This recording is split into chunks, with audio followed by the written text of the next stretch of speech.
فَتَرَى الَّذِينَ فِي قُلُوبِهِم مَرَضٌ، تو اے نبی تم دیکھو گے ان لوگوں کو کہ جن کے دلوں میں نفاق ہے. یہ یہاں مرض سے مراد ہے منافقت. میں نے منافقت کے اوپر بڑی تفصیلی گفتگو کی تھی سورۃ النساء میں. منافق کی ڈیفینیشن وہ کلپ بھی بڑا شاندار ہے، وہ آپ سن سکتے ہیں یوٹیوب کے اوپر.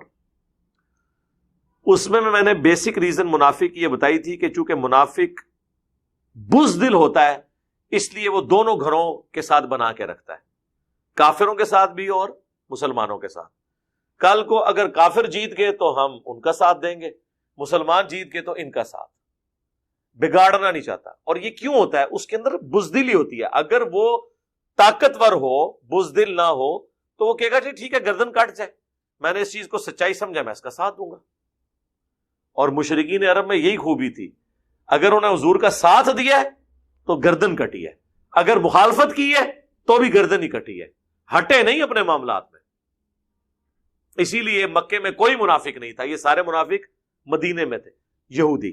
تو اللہ تعالیٰ ہمارا جن کے دلوں میں یہ مرض ہے نا، یعنی نفاق کا، یسارعون فیہم، وہ دوڑ دوڑ کر جاتے ہیں.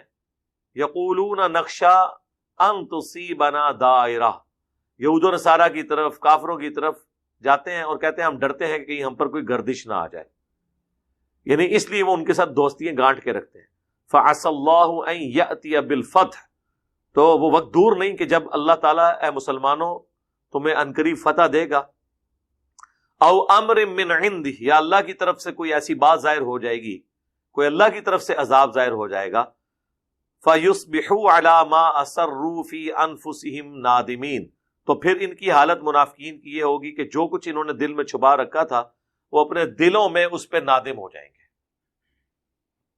اور یہ اللہ تعالیٰ نے کر دیا. ایک تو صلح حدیبیہ کے موقع پر یہ لوگ تو کنکلوڈ کر بیٹھے تھے کہ اب یہ لوگ واپس نہیں آئیں گے، مکے والے تو ان کو قتل کر دیں گے. وہاں پہ بھی صلح حدیبیہ ہو گئی اور مسلمانوں کو پاور تسلیم کر لیا مشرکین عرب نے. پھر جب غزوہ تبوک ہوئی پھر بھی ان لوگوں کے دلوں میں یہ بات آئی کہ رومن امپائر سے ٹکرانے گئے ہیں، یہ 30,000 کی فوج ہے، وہاں پہ 1.5 لاکھ کی فوج ہے، یہ کیسے مقابلہ کریں گے. اسی لیے انہوں نے مسجد درار بھی بنا لی تھی جو سورہ توبہ میں آگے چل کے آئے گا،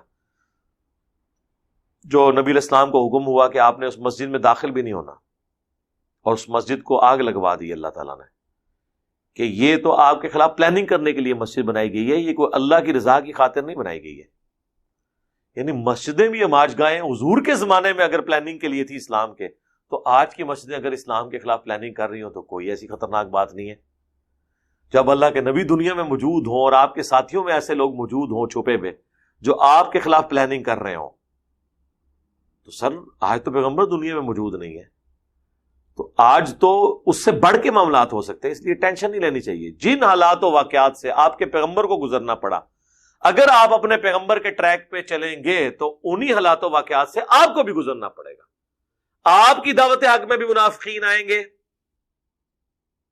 آپ کی دعوت حق کے دوران بھی جس طرح ادھر علماء یہود روڑے اٹکاتے تھے، یہاں پہ بھی علماء سامنے آ جائیں گے اس دعوت کو نقصان پہنچانے کے لیے. لیکن at the end of the day حق کی جیت ہوتی ہے. اللہ فرماتا ہے ان قریب یہ ندامت میں مبتلا ہو جائیں گے. اور پھر اللہ تعالیٰ نے دیکھا ہے، اللہ تعالیٰ نے ایسی صحابہ کرام کے ساتھ معاملات کیے کہ لوگوں نے دیکھا کہ یہ سب کے سب لوگ پھر بیک فٹ پہ چلے گئے.